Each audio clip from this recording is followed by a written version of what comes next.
The Young and the Restless. The shocking truth about Damian unfolds in Genoa City. Genoa City is no stranger to secrets, but this latest mystery may be one of the most mind-bending deceptions in recent memory. A man named Damian has arrived, weaving his way into the lives of those around him. However, it quickly becomes evident that something about him doesn't add up. His nervous demeanor, his hesitations, and his avoidance of certain questions all hint at a deeper, more sinister truth. Now, the question remains, who is Damian really, and what is he hiding? A web of deception begins to unravel as Amy and Audra reminisce about their past, revealing details that suggest they may have had previous run-ins with Damian. The man himself finds himself in a far more precarious situation. At Chancellor Park, Damian meets with a mysterious figure, one who clearly knows much more about him than he's comfortable with. "You've been lying to them all," the stranger accuses, his voice steady and unwavering. "You're not Damian." "I am." The words hang in the air, thick with tension. The revelation is staggering. This new arrival, the man claiming to be the real Damian, doesn't just stop there. He drops an even bigger bombshell. He is actually Nate Hastings' younger brother. If this is true, then the man parading around as Damian has been impersonating someone else all along. The hidden observer, Nate caught in the crossfire unbeknownst to them, Nate Hastings happens to be nearby, listening from behind a door. His heart pounds as he absorbs the shocking exchange. Two men, each claiming to be Damian, standing face to face, locked in a battle not just for identity, but for control over the narrative. But which one is telling the truth? And more importantly, what is the impostor's endgame? From his hiding spot, Nate listens carefully as the tension between the two men escalates. "You think you can just waltz into my life, steal my name, and take over," the real Damian sneers. "Not on my watch." The fake Damian, however, remains composed. "You disappeared. No one knew what happened to you. Genoa City needed a Damian, and I stepped in. I did what you couldn't." Their argument grows more heated as they both attempt to prove their legitimacy, each one presenting reasons why they deserve to be recognized as the true Damian. The impostor insists that he has already built connections, that people trust him, and that removing him now would only create chaos. Meanwhile, the real Damian is unwavering, demanding that he be reinstated as the rightful one. Nate's dilemma: who should he believe? With both men standing their ground, Nate finds himself at an impossible crossroads. He needs to verify the truth before making any rash decisions. But how? His first instinct is to rely on hard facts. DNA testing could be one option, but who would agree to take it?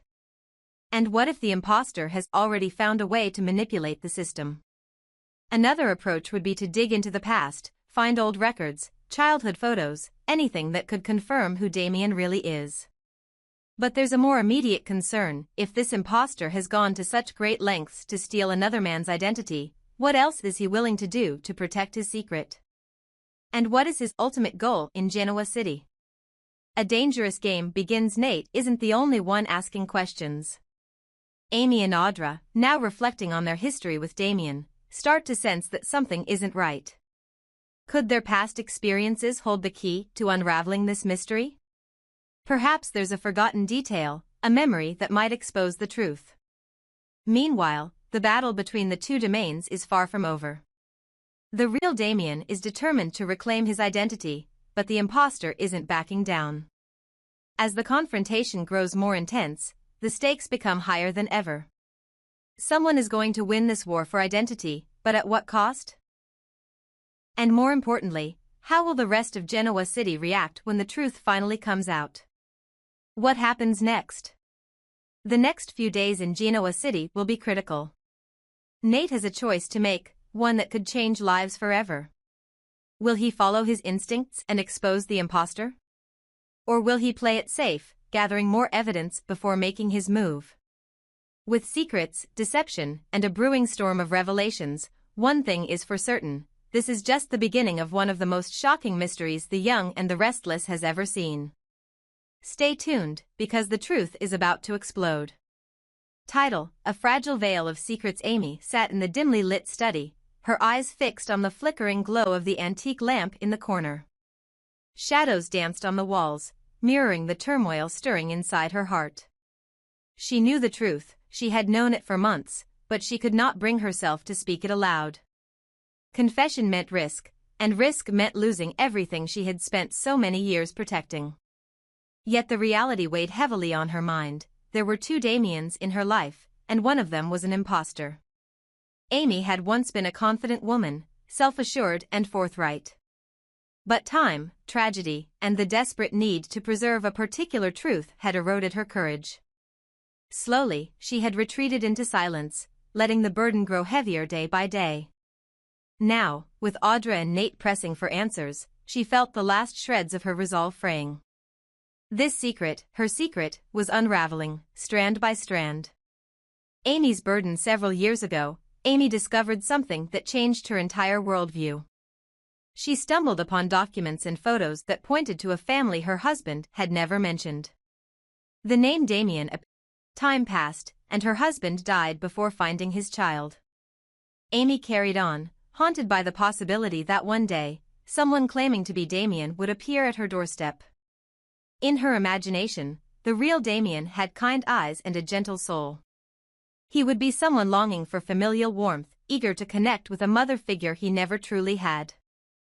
Each new clue formed a piece of the puzzle, but she still lacked the final link, Amy's testimony. Only Amy's knowledge could confirm which Damian was genuine.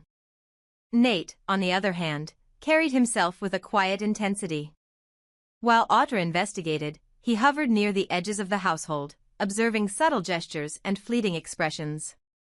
He watched how the two Damians acted when they thought no one was watching, noted their offhand comments, and pieced together discrepancies in their stories.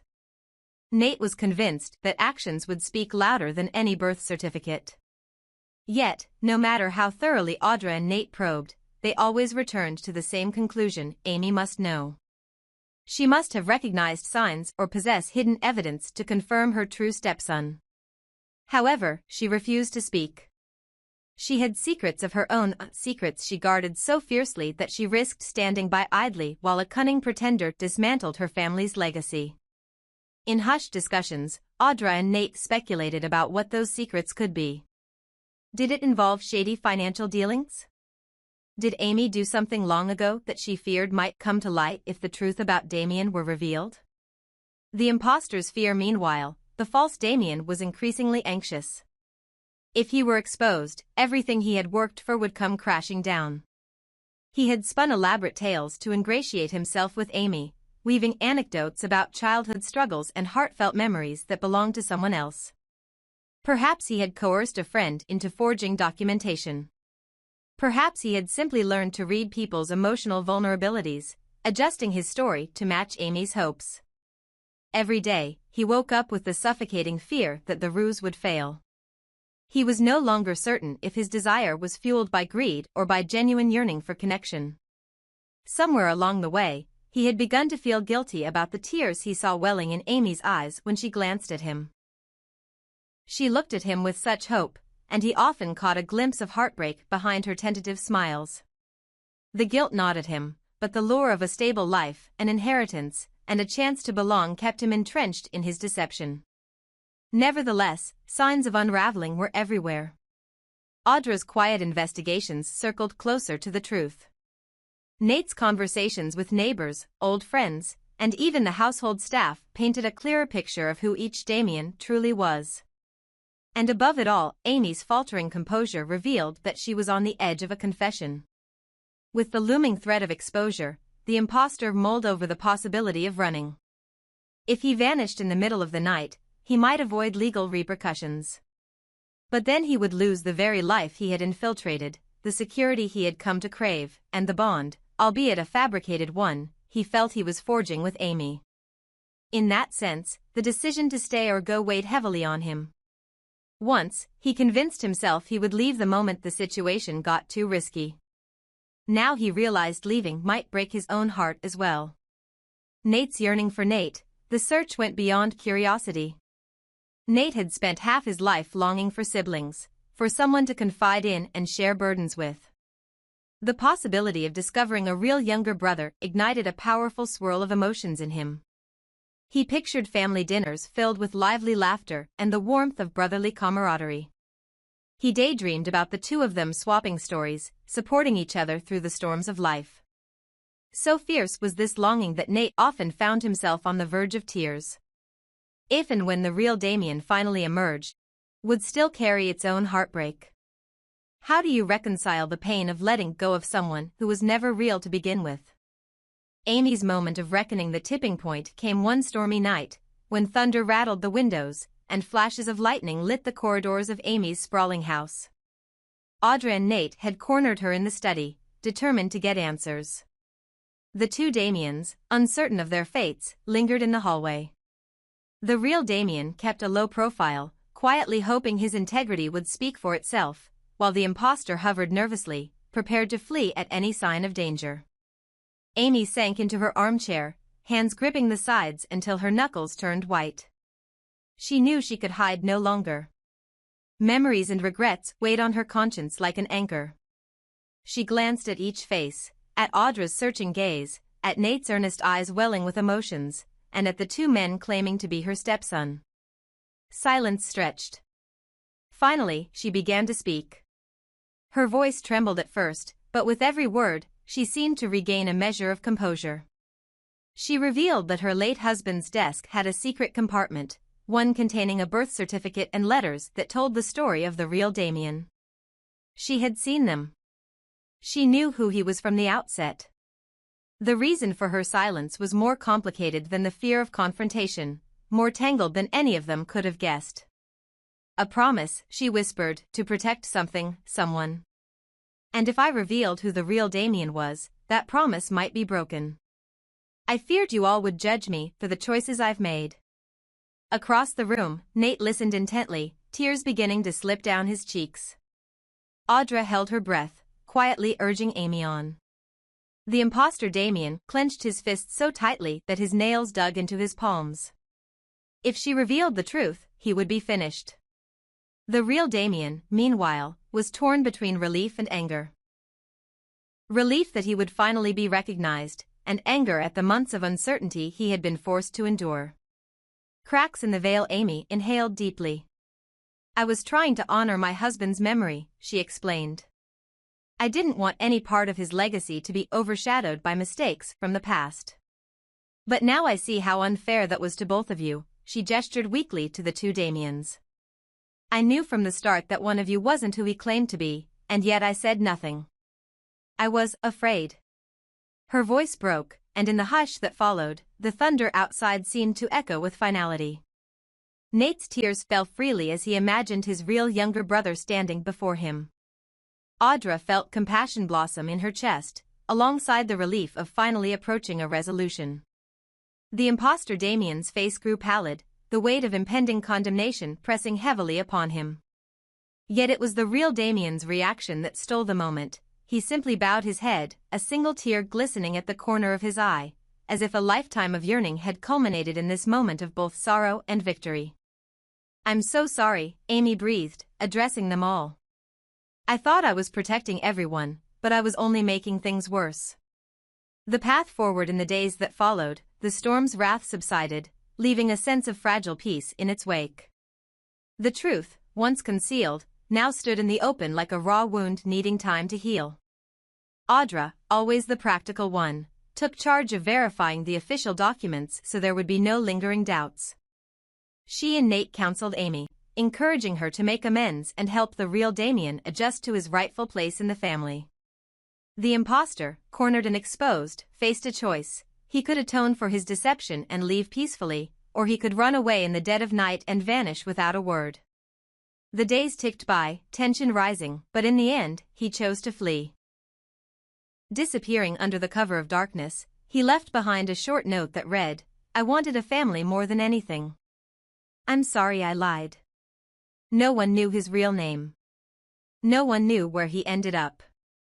Part of Amy empathized with him, understanding how the hunger for acceptance could drive someone to extremes. Another part of her could not help but feel relief. She still wrestled with her guilt for remaining silent for so long, but she focused her energy on healing the relationships that mattered now. For Nate, the revelation signaled a new beginning. He and the real Damian shared a tearful reunion in the garden behind Amy's house, a moment filled with quiet sobs and heartfelt confessions. Neither cared if they looked vulnerable, they only cared that they had found each other at last. Nate had yearned for a younger brother, and now here he was.